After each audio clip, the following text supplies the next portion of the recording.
siervo de Dios y apóstol de Jesucristo, llamado para que, mediante la fe, los elegidos de Dios lleguen a conocer la verdadera religión. Nuestra esperanza es la vida eterna, la cual Dios, que no miente, ya había prometido antes de la creación. El propósito eterno de Dios, antes de crearnos, antes de que el hombre pecara, antes de que Adán y Eva fallaran, Dios ya había prometido esta redención. Pero ahora, dice Pablo, a su debido tiempo, Él ha cumplido esta promesa mediante la predicación que se me ha confiado por orden de Dios nuestro Salvador. Escribo esta carta a Tito, mi verdadero hijo en esta fe que compartimos.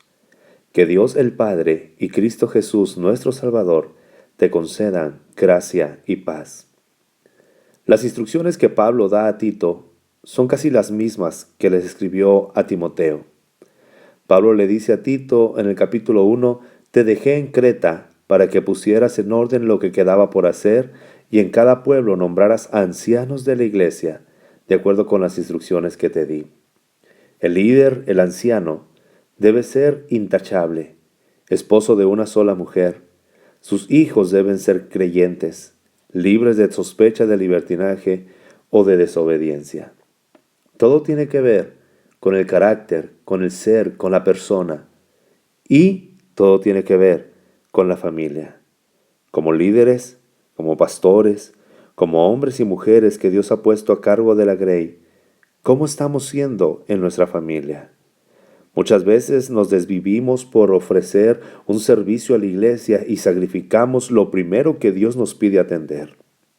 Lo primero que Dios nos pide atender es nuestra familia, porque de ahí empieza el ejemplo para que la iglesia se inspire y pueda seguir adelante.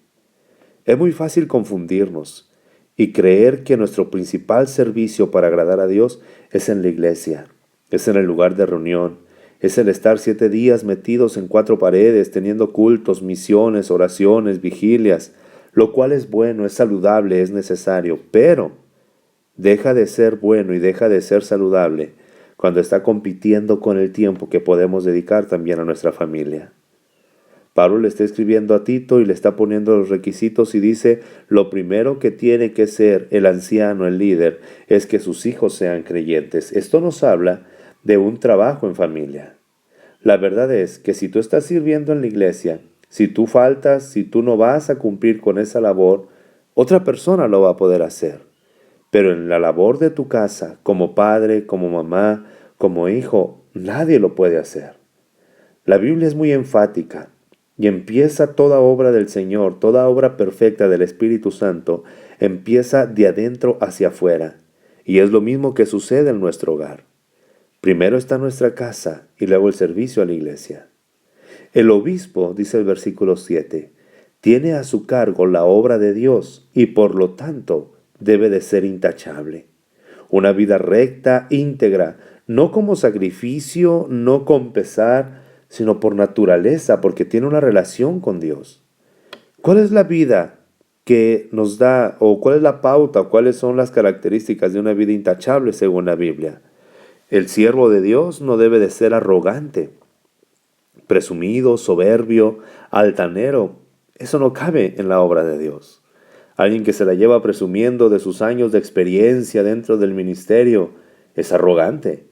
Alguien que quiere presumir y cada vez que predica habla de sus hazañas y de la forma en la que Dios lo usa es arrogante. No arrogante ni iracundo. Alguien que tiene que ser confrontado. Muchas veces como líderes, como pastores, la gente no va a estar de acuerdo con nosotros. Y no podemos nosotros caer en el vicio o en el juego de enojarnos. No debe de ser iracundo el siervo del Señor, debe de ser intachable. Estamos hablando de lo que es intachable según la palabra de Dios. No arrogante, no iracundo, no borracho, no violento, no codicioso de ganancias malavidas. Es bueno rendir cuentas. Es necesario tener a alguien a quien le rindamos cuentas moralmente, espiritualmente y económicamente también. Dios bendice grandemente a aquellos que le están sirviendo de corazón, claro que sí, y puede multiplicar sus fuerzas y puede multiplicar sus ánimos y puede multiplicar su economía. Pero, dice Pablo, Ganancias malavidas no deben de estar en el corazón del obispo, del pastor, del líder, del siervo o de la sierva, de la pastora. ¿Por qué? Porque eso te va a desviar. No es que seas pecador o que estés mal, pero para evitar cualquier desgracia, cualquier tentación, cualquier problema, aprende a rendir cuentas. Aprende a tener a alguien a quien tú le estés rindiendo cuentas de lo que recibes. Si la iglesia trabaja y vende algo, o hacen una kermés o tienen alguna actividad económica, inmediatamente sé transparente, da el resultado de lo que obtuvieron e invierte el dinero en lo que lo tengas que invertir.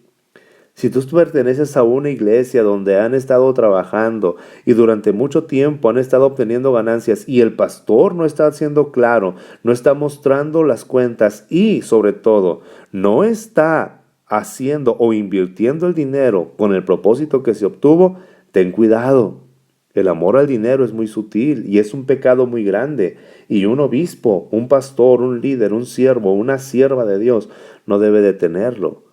Está bien si de repente alguien tiene una iglesia que no pertenece a ninguna denominación porque está cansado del legalismo, del fariseísmo, de toda la corrupción que hay. Perfecto, pero en todas partes hay corrupción y en todas partes hay gente que miente y en todas partes hay personas que tienen amor al dinero.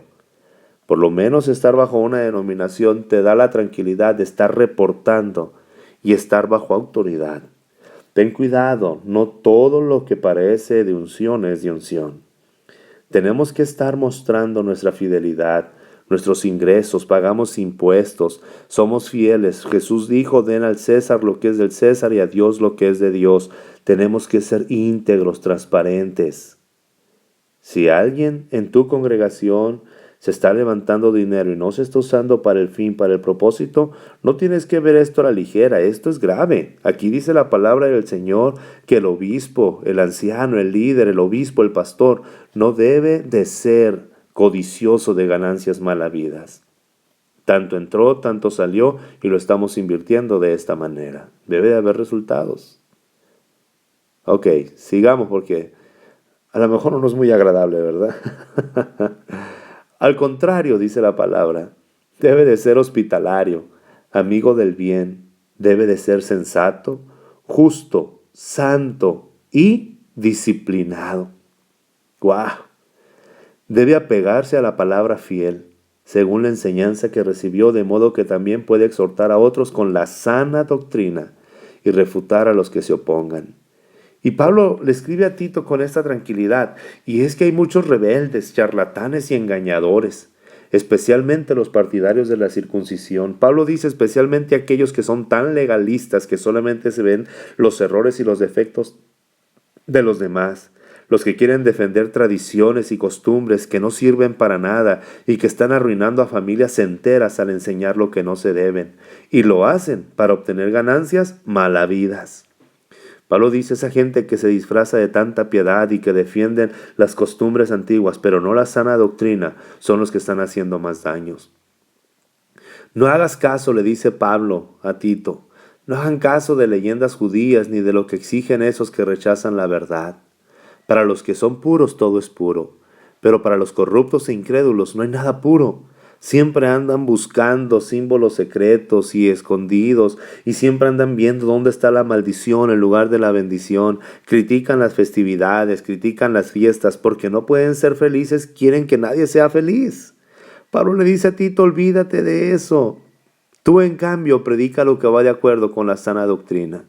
A los ancianos, enséñales a que sean moderados, respetables, sensatos e íntegros en la fe, en el amor y en la constancia. Que sean íntegros en la fe, en el amor y en la constancia. A las ancianas, enséñales que sean reverentes en su conducta, no calumniadoras ni adictas al mucho vino. Escucha bien, que no sean calumniadoras.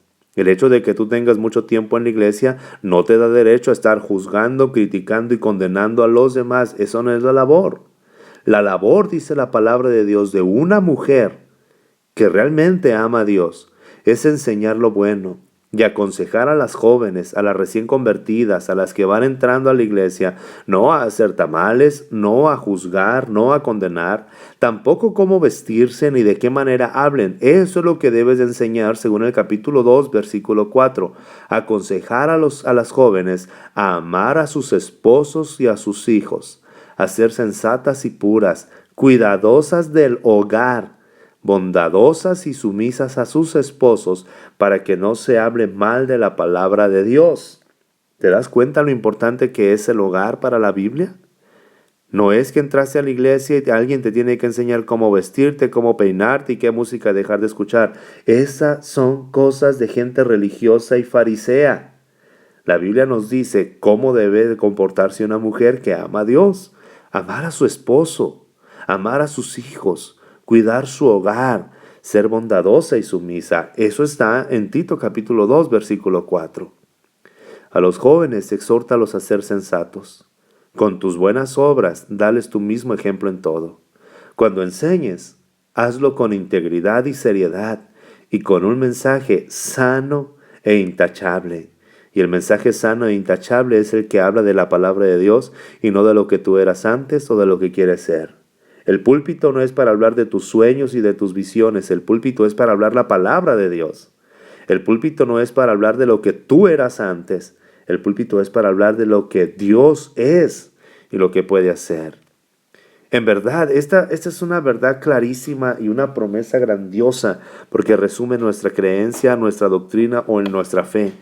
Capítulo 2, versículo 11, Pablo le escribe a Tito: en verdad, Dios ha manifestado a toda la humanidad su gracia, a toda la humanidad, no a un pequeño grupo, a toda la humanidad su gracia, la cual trae salvación y nos enseña a rechazar la impiedad y las pasiones mundanas. La gracia no es libertad para pecar. Quien realmente vive bajo la gracia, está aprendiendo o esta persona está aprendiendo a rechazar la impiedad y las pasiones mundanas. Gracia no es libertad para pecar. Muchas veces pensamos que estar bajo la gracia quiere decir que podemos pecar y fallarle a Dios y que Él tiene la obligación de perdonarnos. Pero realmente vivir bajo la gracia, según este versículo, es enseñarnos a rechazar la impiedad y las pasiones mundanas para poder vivir en este mundo con justicia, piedad y dominio propio. Mientras aguardamos la bendita esperanza, es decir, la gloriosa venida de nuestro gran Dios y Salvador Jesucristo. Si tú dices vivir bajo la gracia, día tras día el Espíritu Santo te va renovando y te va enseñando lo que a Dios no le agrada. Te va apartando de toda injusticia, te va apartando de toda impiedad y te va dando dominio propio. Y despierta en ti esta gracia, despierta en ti esta bendita esperanza, la gloriosa venida de nuestro gran Dios y Salvador Jesucristo. Él, Jesús, se entregó por nosotros para rescatarnos de toda maldad y purificar para sí un pueblo elegido dedicado a hacer el bien, no a hacer el mal. Las características del pueblo de Dios es que hacen el bien, se apartan del mal y siempre están esperando la venida de Jesús. Esto es lo que debes enseñar. Exhorta y reprende con toda autoridad. Enseñemos esto, la obra de Dios. Cristo murió por todos. Él nos libra de la impiedad, de las pasiones mundanas. Él nos ayuda a vivir con justicia y nos da dominio propio. Él nos purifica y nos prepara para hacer el bien. Recuérdales a todos que deben mostrarse obedientes y sumisos ante los gobernantes y las autoridades. Siempre, dice Pablo en el capítulo 3, versículo 1, siempre deben estar dispuestos a hacer lo bueno. Versículo 2, a no hablar mal de nadie, sino a buscar la paz y ser respetuosos, demostrando plena humildad en su trato con todo el mundo. Iglesia, deja de ver lo externo y concéntrate en lo que Dios nos dice. Deja de hablar mal de la gente. Pablo nos enseña, guiado por el Espíritu Santo, nuestra conducta. Pablo dice: al que cause divisiones, amonéstalo 2 veces y después evítalo, pues él mismo se está condenando. Que el Señor te bendiga y te guarde. Y me encanta cómo termina Pablo: que sea el Señor con tu espíritu. Que Dios despierte hambre por su palabra y sed por su presencia. Confía en el Señor y Él cambiará las cosas que tú no puedes cambiar. Aférrate a Él. Dios te bendiga y Dios te guarde. Te prospere en todo lo que hagas.